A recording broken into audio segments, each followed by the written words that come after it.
ನಮಸ್ಕಾರ ಸ್ನೇಹಿತರೆ, ನಾಲೆಜ್ ಬೈಟ್ಸ್ಗೆ ಸ್ವಾಗತ. ಇಂದಿನ ಈ ಸ್ಪಿರಿಚುವಲ್ ರಿಸರ್ಚ್ ಎಂದರೆ ಆಧ್ಯಾತ್ಮಿಕ ಸಂಶೋಧನೆಯಲ್ಲಿ ನಾವು ಪೂರ್ಣ ಬ್ರಹ್ಮ ಪರಮಾತ್ಮ ಕಬೀರರ ಅವತಾರ ಸಂತ ಗರೀಬ್ ದಾಸ್ ಮಹಾರಾಜರ ಜೀವನ ಮತ್ತು ಅಮರ ಗ್ರಂಥ ಶ್ರೀ ಗ್ರಂಥ ಸಾಹೇಬ ರಚನೆಯ ಬಗ್ಗೆ ವಿಸ್ತಾರವಾಗಿ ತಿಳಿಯುವ.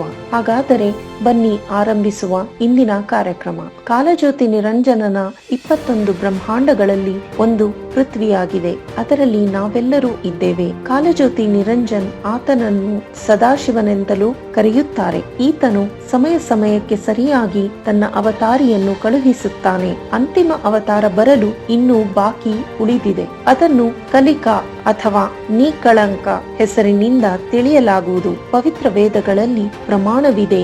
ಏನೆಂದರೆ ಸರ್ವ ಬ್ರಹ್ಮಾಂಡಗಳ ರಚನಾಕಾರ ಪರಮೇಶ್ವರ ಕಬೀರ್ ದೇವರು ಪ್ರತ್ಯೇಕ ಯುಗದಲ್ಲಿ ಪೃಥ್ವಿ ಮೇಲೆ ಬರುತ್ತಾರೆ ಮತ್ತು ತನ್ನ ಸತ್ಯ ಜ್ಞಾನವನ್ನು ತನ್ನ ಪ್ರೀತಿಯ ಆತ್ಮಗಳಿಗೆ ಸ್ವತಃ ಕೇಳಿಸುತ್ತಾರೆ ಮತ್ತು ಅವರನ್ನು ತನ್ನ ಜ್ಞಾನದ ಸಾಕ್ಷಿಗಳಾಗಿಸುತ್ತಾರೆ. ಕಲಿಯುಗದಲ್ಲಿ ಪರಮೇಶ್ವರ ಕಬೀರ ಸಾಹೇಬರು ತನ್ನ ನಿಜಧಾಮ ಸತ್ಯಲೋಕದಿಂದ ಬಂದು ತನ್ನ ಪುಣ್ಯಾತ್ಮಗಳಿಗೆ ಎಂದರೆ ಸಂತ ಗರೀಬ್ ದಾಸರು ಊರು ಚುಡಾಣಿ ಜಿಲ್ಲೆ ಝಜ್ಜರ್ ಹರಿಯಾಣದವರು, ಆದರಣೀಯ ನಾನಕ ದೇವರು, ಪವಿತ್ರ ಸಿಖ್ ಧರ್ಮದ ಪ್ರವರ್ತಕರು, ಆದರಣೀಯ ದಾದೂದಾಸರು, ಆದರಣೀಯ ಧರ್ಮದಾಸರು, ಬಾಂಧವ್ಗಢ ಮಧ್ಯಪ್ರದೇಶದವರು, ಆದರಣೀಯ ಮಲುಕದಾಸರು, ಆದರಣೀಯ ಗೀಸಾದಾಸರು, ಖೇಡಾ ಊರು ಮೀರಟ್ ಉತ್ತರ ಪ್ರದೇಶದವರು ಈ 6 ಆತ್ಮಗಳನ್ನು ತನ್ನ ಶಿಷ್ಯರನ್ನಾಗಿಸಿದರು. ಹಾಗಾದರೆ ಇಂದು ನಾವು ತಮಗೆ ಪರಮೇಶ್ವರ ಕಬೀರರ ಪ್ರೀತಿಯ ಆತ್ಮ ಸಂತ ಗರೀಬ್ ದಾಸ್ ಮಹಾರಾಜರ ಅವತಾರದ ಬಗ್ಗೆ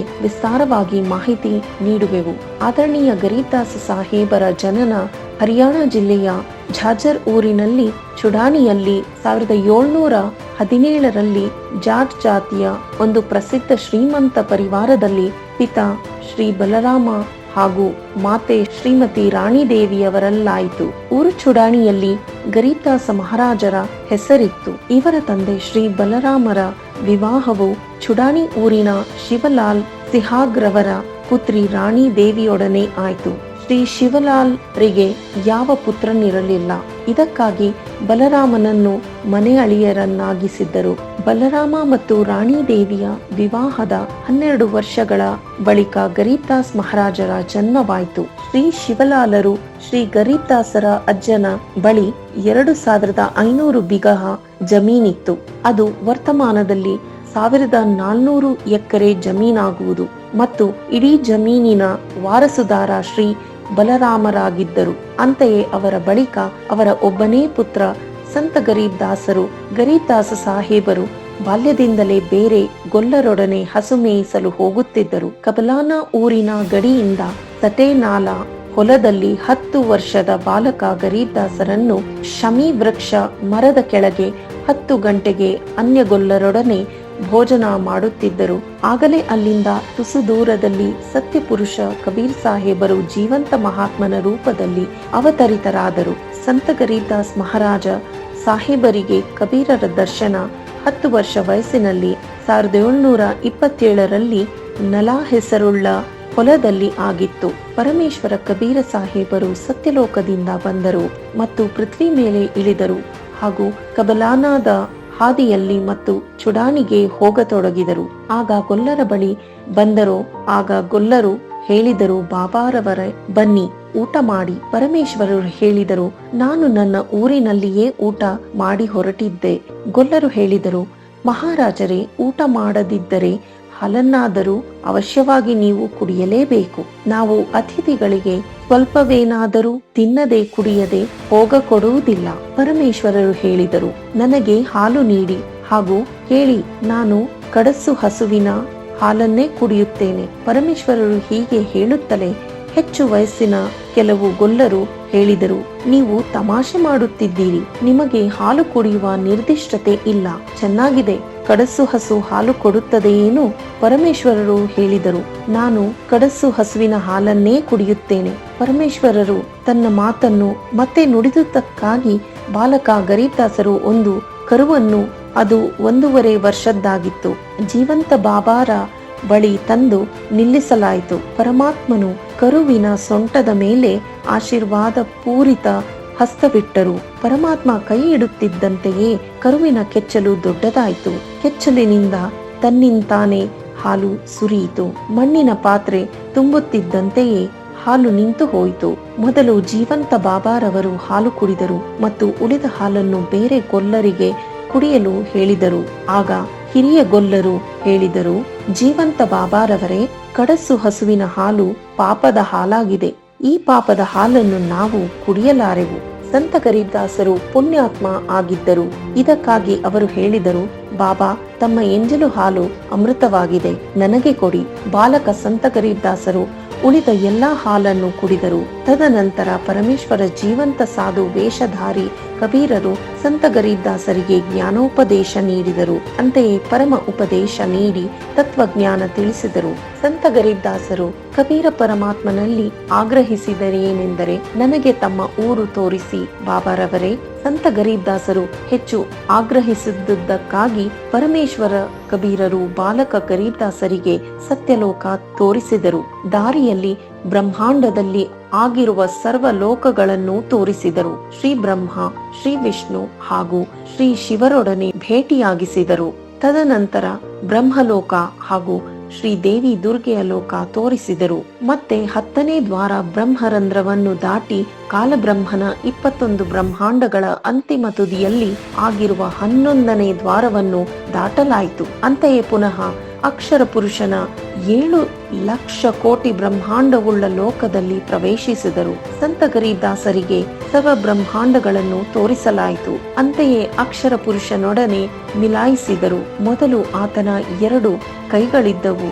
ಆದರೆ ಪರಮೇಶ್ವರ ಕಬೀರರ ಹತ್ತಿರ ಹೋಗುತ್ತಿದ್ದಂತೆ ಅಕ್ಷರ ಪುರುಷನ 10,000 ಕೈಗಳ ವಿಸ್ತಾರವಾಯಿತು. ಅದು ನವಿಲು ಪಕ್ಷಿ ತನ್ನ ಗರಿಗಳನ್ನು ಹರಡಿಸಿದಂತಾಯಿತು. ಅಂತೆಯೇ ಅಕ್ಷರ ಪುರುಷನಿಗೆ ಸಂಕಟದ ಆದೇಶವಾಗುತ್ತಿದ್ದಂತೆಯೇ ಆತ ಹೀಗೆಯೇ ಮಾಡುವನು. ಮತ್ತು ಇದೇ ರೀತಿ ಕ್ಷರ ಪುರುಷನಿಗೂ 1000 ಕೈಗಳಿವೆ ಹಾಗೂ ಇದೇ ರೀತಿ ಕ್ಷರ ಪುರುಷನಿಗೆ 1,000 ಕೈಗಳಿವೆ. ಆತನು ಮಹಾಭಾರತ ಯುದ್ಧದ ಸಂದರ್ಭದಲ್ಲಿ ಅರ್ಜುನನಿಗೆ ತನ್ನ 1,000 ಕೈಗಳುಳ್ಳ ವಿರಾಟ ರೂಪ ತೋರಿಸಿದ್ದನು. ಪರಮೇಶ್ವರ ಕಬೀರರು ಸಂತ ಗರೀಬ್ದಾಸರಿಗೆ 12ನೇ ದ್ವಾರದ ಎದುರು ಕರೆದೊಯ್ದರು. ಅದು ಅಕ್ಷರ ಪುರುಷ ಲೋಕದ ಗಡಿಯಲ್ಲಾದುದಾಗಿದೆ. ಪರಮಾತ್ಮ ಕಬೀರರು ಮನದೊಳಗೆ ಸಾರ ಶಬ್ದದ ಜಪ ಜಪಿಸಿದರು.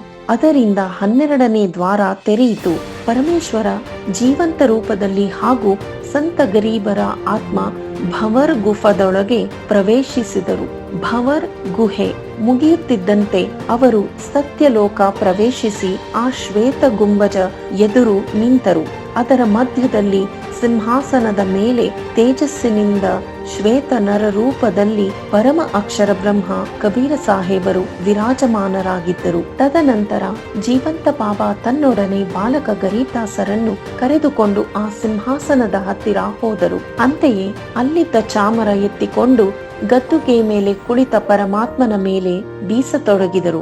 ಬಾಲಕ ಗರೀಬ್ದಾಸರು ವಿಚಾರ ಮಾಡಿದರೇನೆಂದರೆ, ಈತ ಪರಮಾತ್ಮ ಮತ್ತು ಜೀವಂತ ಬಾಬಾ ಪರಮಾತ್ಮನ ಸೇವಕರು.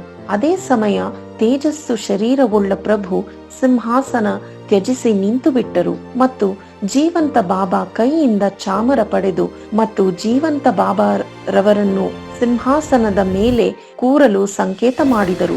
ಜೀವಂತ ವೇಷಧಾರಿ ಪ್ರಭು ಅಸಂಖ್ಯ ಬ್ರಹ್ಮಾಂಡಗಳ ಮಾಲೀಕನ ರೂಪದಲ್ಲಿ ಸಿಂಹಾಸನಾರೂಢರಾದರು ಮತ್ತು ಮೊದಲಿನ ತೇಜಸ್ಸುಳ್ಳ ಪ್ರಭು ಜೀವಂತ ಬಾಬಾರವರ ಮೇಲೆ ಚಾಮರ ಬೀಸತೊಡಗಿದರು. ಈ ಅದ್ಭುತ ಲೀಲೆಯನ್ನು ನೋಡಿ ಸಂತ ಗರೀಬ್ದಾಸರು ಚಿಂತನೆ ಮಾಡುತ್ತಲೇ ಇದ್ದರು. ಇವರಲ್ಲಿ ಪರಮೇಶ್ವರರು ಯಾರಾಗಿರಬಹುದು? ಇಷ್ಟರಲ್ಲಿ ತೇಜೋಮಯ ಶರೀರವುಳ್ಳ ಪ್ರಭು ಜೀವಂತ ಬಾಬಾ ಶರೀರವುಳ್ಳನವನಲ್ಲಿ ಸೇರಿ ಇಬ್ಬರಿಂದೊಬ್ಬರಾದರು ಮತ್ತು ಕೆಲವೇ ಕ್ಷಣಗಳಲ್ಲಿ ಪರಮೇಶ್ವರರು ಹೇಳಿದರು, ಹೇ ಗರೀಬ್ದಾಸ, ನಾನು ಅಸಂಖ್ಯ ಬ್ರಹ್ಮಾಂಡಗಳ ಸ್ವಾಮಿಯಾಗಿರುವೆನು. ನಾನೇ ಸರ್ವ ಬ್ರಹ್ಮಾಂಡಗಳ ರಚನೆಕಾರನು. ಸರ್ವ ಆತ್ಮಗಳ ವಚನದಿಂದ ನಾನೇ ರಚಿಸಿರುವೆನು. ನಾನು 120 ವರ್ಷಗಳ ತನಕ ಪೃಥ್ವಿ ಮೇಲೆ ಕಬೀರ ಹೆಸರಿನ ನೇಕಾರನ ಭೂಮಿಕೆ ಮಾಡಿ ಬಂದಿದ್ದೆ. ನಾನು ಮೊದಲು ಹಜರತ್ ಮೊಹಮ್ಮದ್ ರವರಿಗೂ ಭೇಟಿಯಾಗಿದ್ದೆ ಹಾಗೂ ಪವಿತ್ರ ಕುರಾನ್ ಶರೀಫದಲ್ಲಿ ಆ ಕಬೀರನ್ ಖಬೀರ, ಖಬೀರನ್, ಅಲ್ಲಾಹು ಅಕ್ಬರ್ ಇತ್ಯಾದಿ ಶಬ್ದಗಳಿವೆ. ಅವರು ನನ್ನದೇ ಬೋಧೆ ಮಾಡುತ್ತಾರೆ ಹಾಗೂ ನಾನೇ ಶ್ರೀ ನಾನಕರಿಗೆ ಬೇಯಿ ನದಿ ಮೇಲೆ ಜೀವಂತ ಮಹಾತ್ಮನ ರೂಪದಲ್ಲಿ ಸಿಕ್ಕಿದ್ದೆ ಹಾಗೂ ನಾನೇ ಬಲಕ್ ಶಹರ್ನ ಬಾದಶಾ ಇಬ್ರಾಹಿಂ ಸುಲ್ತಾನ್ ಅದಂ ಹಾಗೂ ಶ್ರೀ ದಾದೂರ್ ಅವರಿಗೆ ಸಿಕ್ಕಿದ್ದೆ ಮತ್ತು 4 ಪವಿತ್ರ ವೇದಗಳಲ್ಲಿ ಕಬೀರಗ್ನಿ, ಕಬೀರ್ ದೇವ ಆದಿ ಹೆಸರುಗಳಿವೆ. ಅದು ನನ್ನ ಬೋಧೆಯಾಗಿದೆ. ಕಬೀರ ವೇದ ನನ್ನ ರಹಸ್ಯವಾಗಿದೆ. मैं मिलूं वेदन से नाही, जो ವೇದ से मैं मिलूं वो ವೇದ जानते नाही. ಕಬೀರ್ ಸಾಹೇಬರು ಪ್ರಕಟವಾದ ಆ ಸಮಯದಿ ಭಾರತ ವರ್ಷದ ರಾಜನೀತಿಕ, ಧಾರ್ಮಿಕ, ಅಂತೆಯೇ ಸಾಮಾಜಿಕ ಸ್ಥಿತಿಯ ಅಂತಿಮವಾಗಿತ್ತು. ಎಂದರೆ ಹಿಂದೂ ಧರ್ಮದಲ್ಲಿ ಜಾತಿ ಪಾತಿ, ಮಡಿಮೈಲಿಗೆ, ಮೇಲು ಕೀಳು ಇವುಗಳ ಭಯಂಕರ ಒತ್ತಡವಿತ್ತು. ಒಬ್ಬ ಹಿಂದೂ ಇನ್ನೊಬ್ಬ ಹಿಂದುವಿಗೆ ಶತ್ರುವಾಗಿದ್ದ. ಸಮಾಜ ಬ್ರಾಹ್ಮಣ, ಕ್ಷತ್ರಿಯ, ವೈಶ್ಯ ಮತ್ತು ಶೂದ್ರ ಈ 4 ವರ್ಣಗಳಲ್ಲಿ ಹಂಚಲ್ಪಡಲಾಗಿತ್ತು.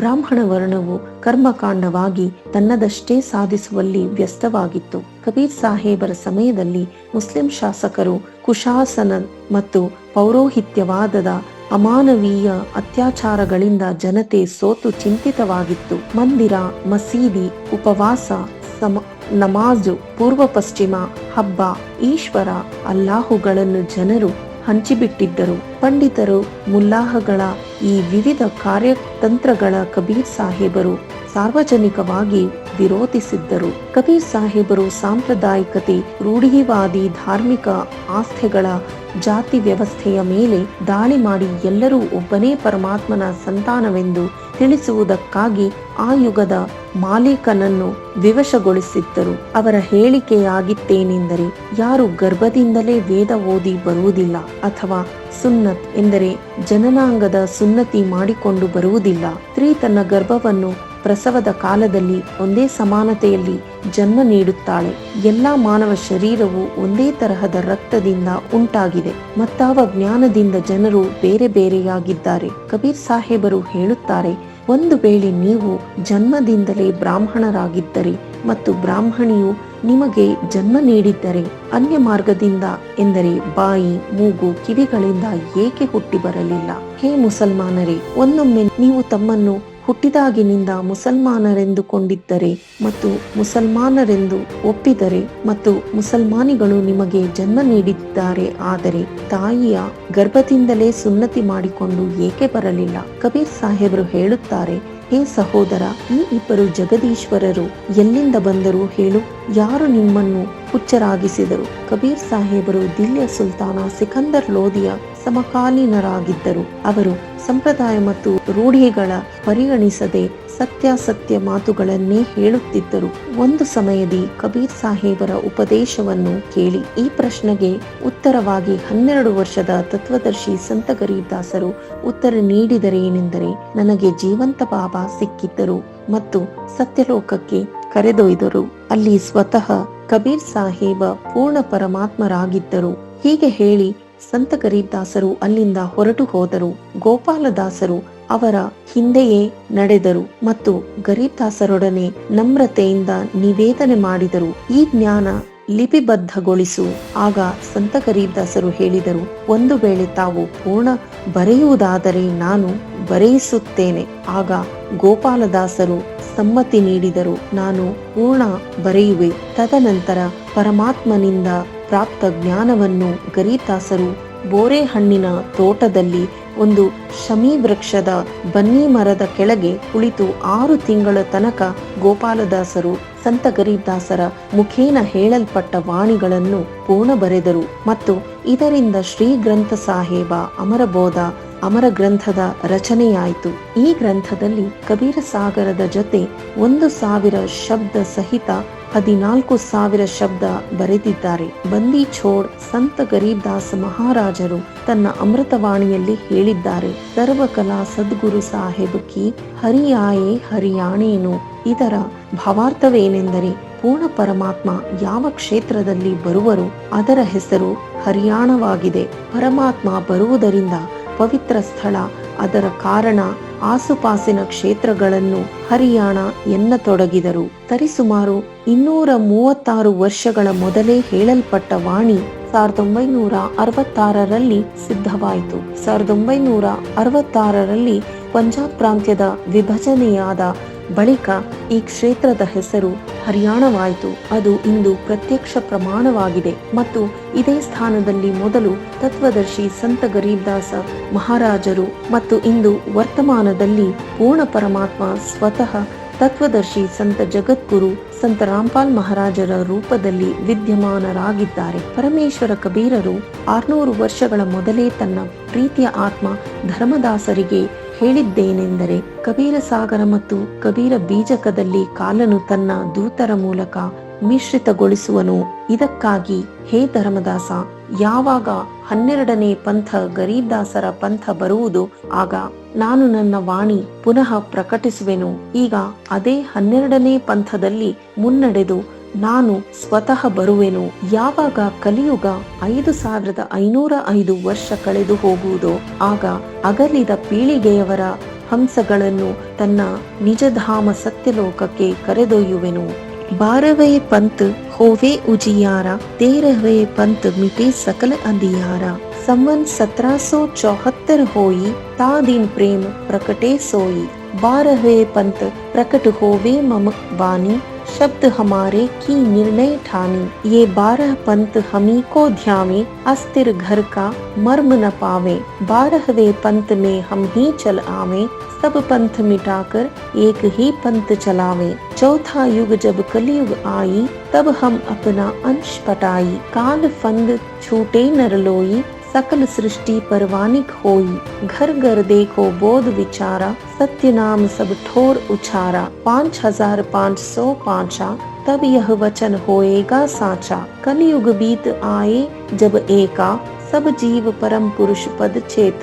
ಈ ತಂಡ ತಮ್ಮ ಸಂಶೋಧನೆಯಲ್ಲಿ ಪಡೆದುದೇನೆಂದರೆ, ಪರಮೇಶ್ವರ ಕಬೀರರು ಸಂವತ್ಸರ 1774ರಲ್ಲಿ ಆದರಣೀಯ ಸಂತ ಗರೀಬ್ದಾಸರ ಮುಖೇನ ತನ್ನ ಜ್ಞಾನವನ್ನು ಪುನಃ ಪ್ರಕಟಗೊಳಿಸಿದರು. ಅಥವಾ ತಾನು ಹೇಳಿದ್ದಕ್ಕನುಸಾರ ಅದೇ ಗರೀಬ್ದಾಸ ಪಂಥದಲ್ಲಿ ಮುನ್ನಡೆದು ಸಂತ ರಾಮ್ಪಾಲ್ ಮಹಾರಾಜರ ರೂಪದಲ್ಲಿ ಅವತರಿತರಾಗುತ್ತಾ ಹೀಗೆ ಪರಮೇಶ್ವರರನ್ನು ಬಯಸುವ ಆತ್ಮಗಳಿಗೆ ಬೇಕೆನೆಂದರೆ ತನ್ನ ಪರಮಪಿತ ಪರಮಾತ್ಮನನ್ನು ಅರಿಯಿರಿ ಮತ್ತು ಸಂತ ರಾಮ್ಪಾಲ್ ಮಹಾರಾಜರಿಂದ ನಾಮದೀಕ್ಷೆ ಪಡೆದು ತನ್ನ ಉದ್ಧಾರವನ್ನು ಮಾಡಿಕೊಳ್ಳಲಿ. ಧನ್ಯವಾದಗಳು. ಇಂತಹ ಆಸಕ್ತಿದಾಯಕ ಸಂಗತಿಗಳಿಗೆ ಲೈಕ್, ಶೇರ್ ಮತ್ತು ಕಮೆಂಟ್ ಮಾಡಿ.